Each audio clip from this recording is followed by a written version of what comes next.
Hi guys, welcome back to my channel. In last few classes we have completed some topics of solution as in concentration terms, molarity, etc. We have done numericals on that and we have completed Henry's law. ठीक है?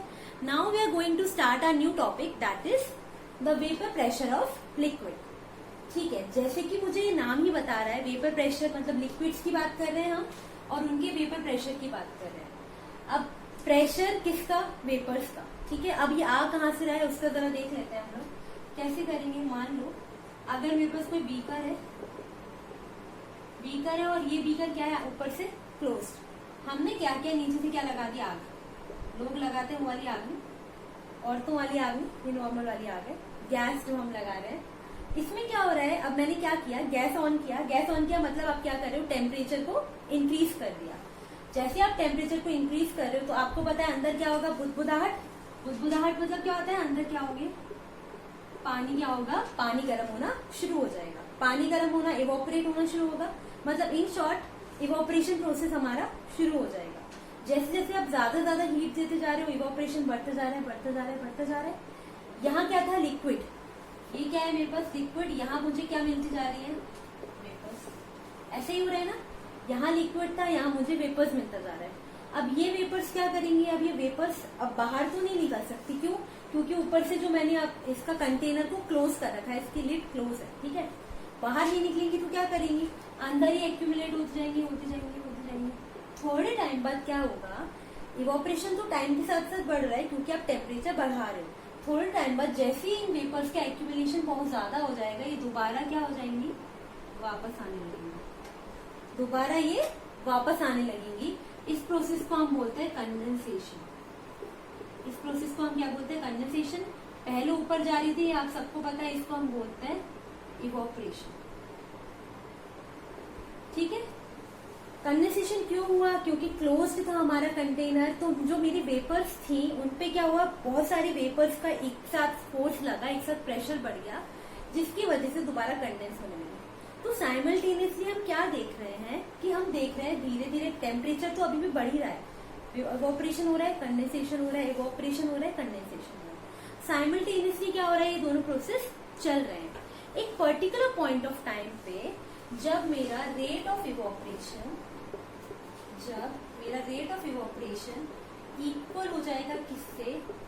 Rate of condensation से, तो हम क्या बोलेंगे? हम बोलेंगे कि एक इक्विलिब्रियम स्टैब्लिश हो गया दोनों प्रोसेस के बीच में। कि इक्विलिब्रियम स्टैब्लिश हुआ किसमें? इवोपरेशन और कंडेंसेशन में। जैसे ही इक्विलिब्रियम स्टैब्लिश हुआ किसके बीच में? लिक्विड और वेपर के बीच में। जैसे मान लो यहाँ क्या है? वेपर्स हैं और यहाँ क्या है? मेरे पास लिक्विड है। जैसे ही इनके बीच में क्या सेटअप हुआ? इक्विलिब्रियम का एरो आप सबको पता है, इक्विलिब्रियम स्टैब्लिश हुआ। इस पॉइंट ऑफ टाइम पे लिक्विड के वेपर्स के ऊपर, लिक्विड के जो सरफेस है उसके ऊपर जितने भी ये वेपर्स हैं उनका जो भी प्रेशर होगा उसको बोलते हैं हम वेपर प्रेशर। तो वेपर प्रेशर को आप कैसे डिफाइन करते हो? Vapour pressure is defined as the amount of pressure exerted by the molecules of vapor over the surface of liquid at a particular temperature is known as vapor pressure. तो in short vapour pressure क्या बोलते हैं हम? Vapour pressure वो pressure होता है जो vapours exert करते हैं किसके ऊपर? लिक्विड के सरफेस के ऊपर। ठीक है, लिक्विड सरफेस जैसे ये, इसकी सरफेस के ऊपर जितनी भी वेपर्स होंगी उस पॉइंट ऑफ टाइम पे जब हमारे लिक्विड और वेपर के बीच में क्या इक्विलिब्रियम स्टैब्लिश है, उस प्रेशर को हम कहते हैं वेपर प्रेशर। ठीक है, तो अगर डिफरेंट गैसेस मेरे पास होने वाली है तो उनका अलग अलग प्रेशर होगा। वो तो डिपेंड करेगा कि कौन सी गैस हमने कंटेनर में फिल कर रखी। ठीक है, तो ये तो सिंपल होता है वेपर प्रेशर। मैं आपको वेपर प्रेशर की डेफिनेशन लिखवा देती हूँ। वेपर प्रेशर होता क्या है?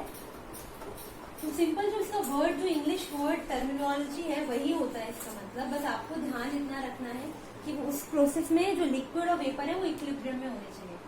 तो vapour pressure is defined as amount of pressure exerted by vapors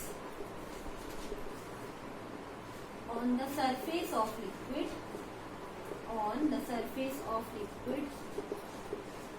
at a particular या at a given temperature.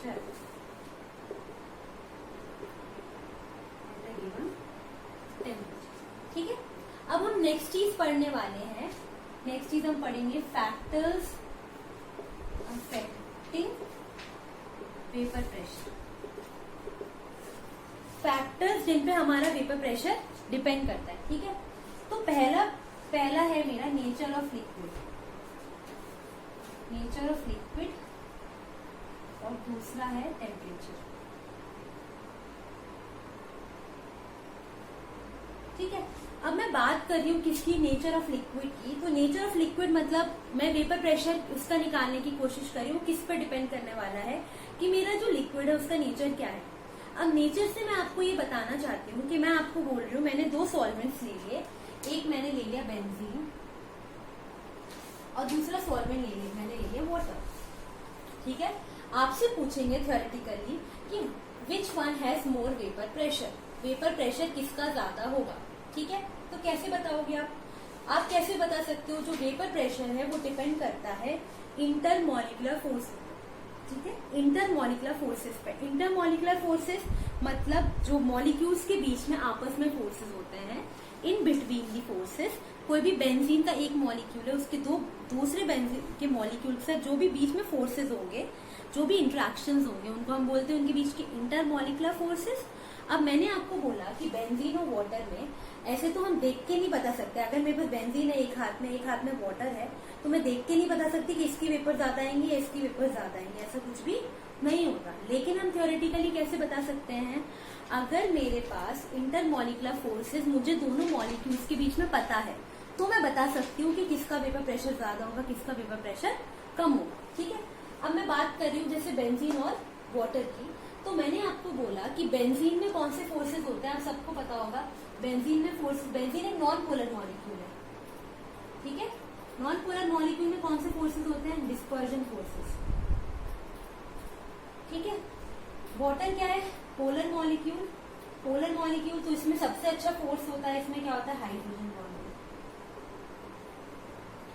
अब आपसे पूछा है नेचर ऑफ लिक्विड, इसके अंदर मैं बाद में जाने वाली हूँ। मैं आपको सिर्फ ये बता रही हूँ, अगर मुझे कंपेयर करना है बेंजीन और वाटर में, तो किसमें ज्यादा स्ट्रांग फोर्सेस है, इसमें ज्यादा फोर्सेस है। मतलब अगर मैं 50 डिग्री के तक दोनों को हीट कर रही हूँ, तो पानी में क्योंकि हाइड्रोजन बॉन्डिंग होती है, तो इसके जो इंटरमॉलिक्यूलर फोर्सेस हैं उसको ब्रेक करने में मुझे ज्यादा एनर्जी देनी पड़ेगी।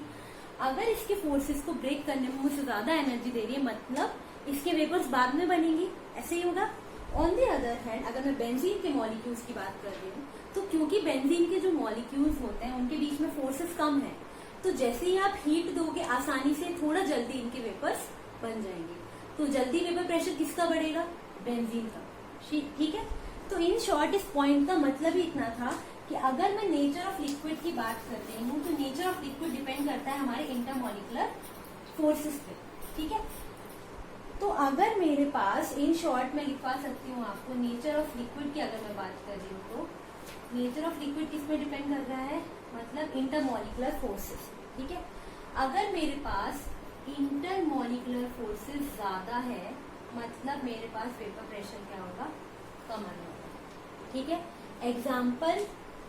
Example vapour pressure of benzene is more than that of water. ऐसा क्यों होता है, ऐसा इसलिए होता है क्योंकि इंटरमॉलिक्यूलर फोर्सेस वाटर में ज्यादा है। वाटर में इंटरमॉलिक्यूलर फोर्सेस ज्यादा है, मतलब अगर हम हीट कर रहे हैं उसको किसी पर्टिकुलर टेम्परेचर पे, तो उसके आपस के बॉन्ड्स को ब्रेक होने में टाइम लगेगा, ज्यादा से ज्यादा एनर्जी आपको देनी पड़ेगी इसकी, इसलिए वेपर्स उसके कम बनने वाले। ठीक है, तो पहला जो पॉइंट था मेरा नेचर ऑफ लिक्विड, उसमें क्या होता है, नेचर ऑफ लिक्विड अगर मैं बात कर रही हूँ तो वो बात कर रहे हैं इंटरमॉलिक्यूलर फोर्सेस की, कि अगर जो मेरा लिक्विड है उसका नेचर क्या है, उसके अंदर के जो फोर्सेज है वो कैसे हैं, स्ट्रॉन्ग है या फिर वीक है। ठीक है, इन शॉर्ट अगर ऐसे हम बात करते हैं, हट्टा कट्टा इंसान है, हट्टा कट्टा इंसान को आपको धक्का देने में टाइम लगता है, और नॉर्मल सा इंसान होगा तो आसानी से धक्का दे पाओगे। तो वही चीज है, हम क्या कर रहे हैं, बेंजीन के मॉलिक्यूल और पानी के मॉलिक्यूल को धक्का देने की कोशिश कर रहे हैं, मतलब उनको वेपराइज करने की कोशिश कर रहे हैं। जैसे मैंने इसको धक्का दिया, इसके फोर्सेस कम है, ये दुबला पतला इंसान है, ये जल्दी उड़ लेगा मतलब इसकी जल्दी वेपर्स बनेंगी और जल्दी से ज्यादा प्रेशर एक्सर्ट कर पाएगा।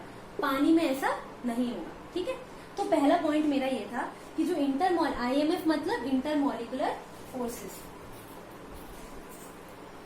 अब मैं आपको बोल रही हूँ second point is temperature.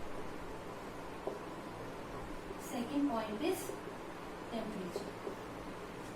Temperature की अगर मैं बात करती हूँ तो आप सबको पता है टेम्परेचर जैसे हम बढ़ाते हैं ऐसी टेम्परेचर इंक्रीजेस, वेपर प्रेशर बढ़ता है। अब ऐसा क्यों हो रहा है? आप ये सोचो, अगर कोई भी कंटेनर है जिसको मैं 20 डिग्री सेल्सियस पे हीट कर रही हूँ, मैंने टेम्परेचर बढ़ा के कर दिया 60 डिग्री सेल्सियस। टेम्परेचर जैसे ही आप बढ़ा रहे हो, आपके जो मॉलिक्यूल है उनको एनर्जी मिल रही है ना। जैसे ब्रेकफास्ट करने के बाद एनर्जी मिलती है ना, भागते दौड़ते रहो सुबह सुबह, लेकिन रात में जब थक हार के घर वापस आते हैं एनर्जी एकदम डाउन हो जाती है। तो एनर्जी को बूस्टअप करने के लिए हम क्या करते हैं, खाना खा लेते हैं, एनर्जी ड्रिंक पी लेते हैं, कुछ देख लेते हैं, टीवी सीरीज वगैरह वगैरह। सबका अलग अलग तरीका होता है अपनी बॉडी की एनर्जी को बढ़ाने का, ठीक है। इन शॉर्ट मैं आपको ये बोल रही हूँ, अगर टेम्परेचर बढ़ रहा है तो वेपर प्रेशर बढ़ रहा है। ऐसा क्यों?